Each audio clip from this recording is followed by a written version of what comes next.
कीर्तन करिकी पूरा नाम यज्ञ करिकी 2 किलोमीटर गाँव में बुली बुली नाम यज्ञ करिकी प्रचार प्रसार होची माँ कहले नसरे देवी नदी कूले माँ अवस्थित आम देवी नदी कूले ठिया होचु एत गरम ये जगह ठिया ठिया शांति लगुच माँ बहुत माँ खुशी रहिले आम छोट मंदिर भर ब्राह्मण ठीक भाव सेवा कर ब्राह्मण बहुत दुखी थे माँ भी दुखे थे से आम ग्रामवासी बहुत दुखित थिलु जहा हूँ से माँ को कृपारू आम बड़ मंदिर उपरकू गले ठाकुर आज से ही खुशी रे गाँव आबाल वृद्ध बनिता जिते अच्छा समस्ते नाम कीर्तन कर गाँ एमुंडू सेमुंडू पूरा नाम माँ को जयगान कर समस्त नाम कर आज खुशी रे कोलाहलित होकर आनंद चलती जय।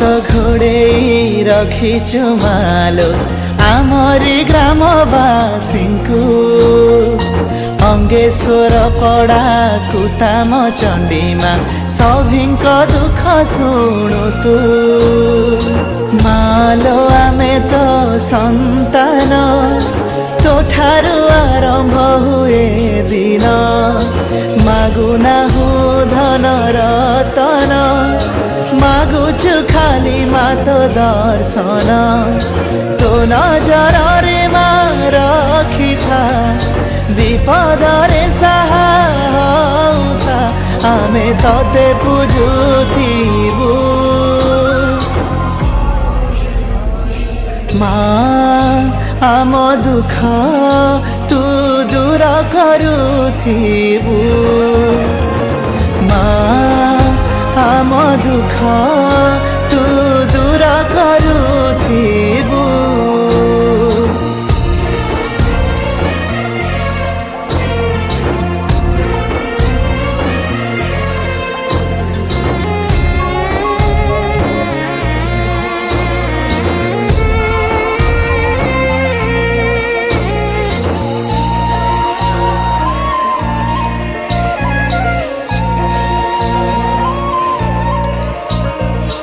राति पाहिले माँ तोर मंदिर गले मिले आनंद दूर हुए कष्ट तो दर्शन कले भक्ति रे माँ तते टिके देले चाही आखिरु मोर झरेलु तू देले अनेई तो दयारु आमे सुखी आशीर्वाद देउथा नीति तो शक्तिरु आमे आजी करू उत्तर त्वर उन्नति तू पणत घोड़े रखी था दोष आम क्षमा करुथा आमे तते पूजुथिबु माँ आम दुख तू दूर करुथिबु माँ आम दुख तू दूर करुथिबु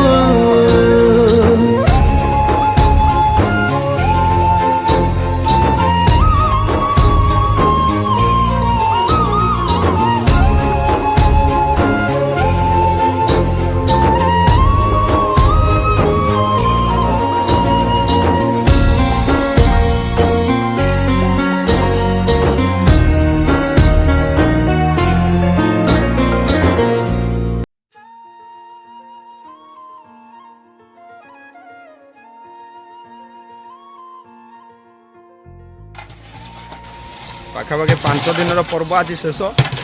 ଏଇଟା ଶେଷ ପର୍ବ ପାଇଁ ଚାଲିଛି ଶାଗ, ଯେଉଁଟାକି ନଗର ପରିକ୍ରମା ପରେ ଭୋଜିରେ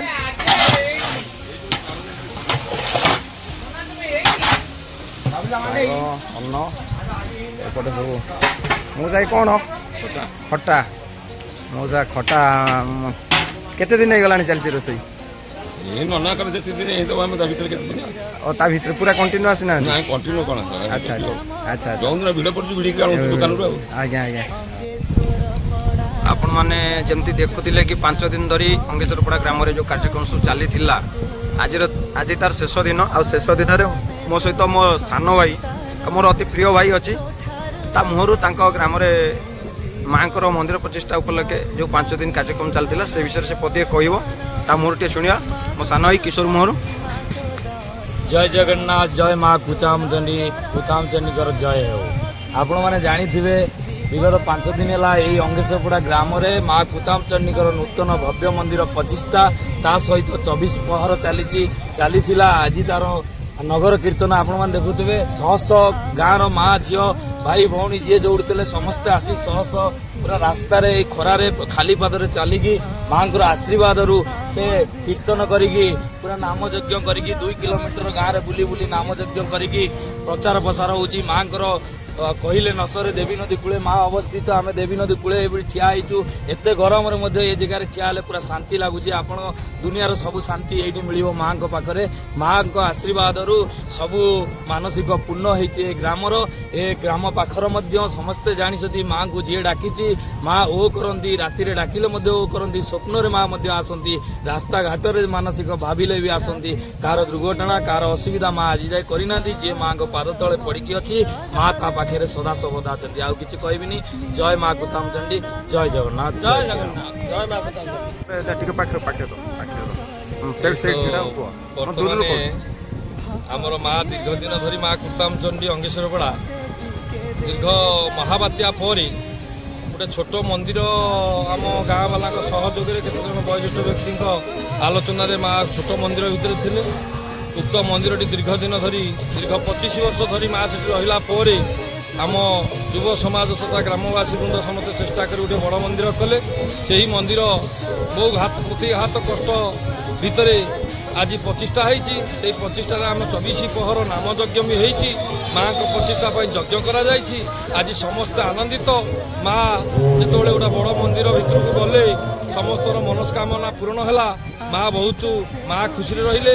ଆମ ଛୋଟ ମନ୍ଦିର ଭିତରେ ବ୍ରାହ୍ମଣ ଠିକ୍ ଭାବରେ ସେବା କରିପାରୁନଥିଲା। ବ୍ରାହ୍ମଣ ବହୁତ ଦୁଃଖରେ ଥିଲେ, ମା ବି ଦୁଃଖରେ ଥିଲେ। ସେଥିପାଇଁ ଆମ ଗ୍ରାମବାସୀ ବହୁତ ଦୁଃଖିତ ଥିଲୁ।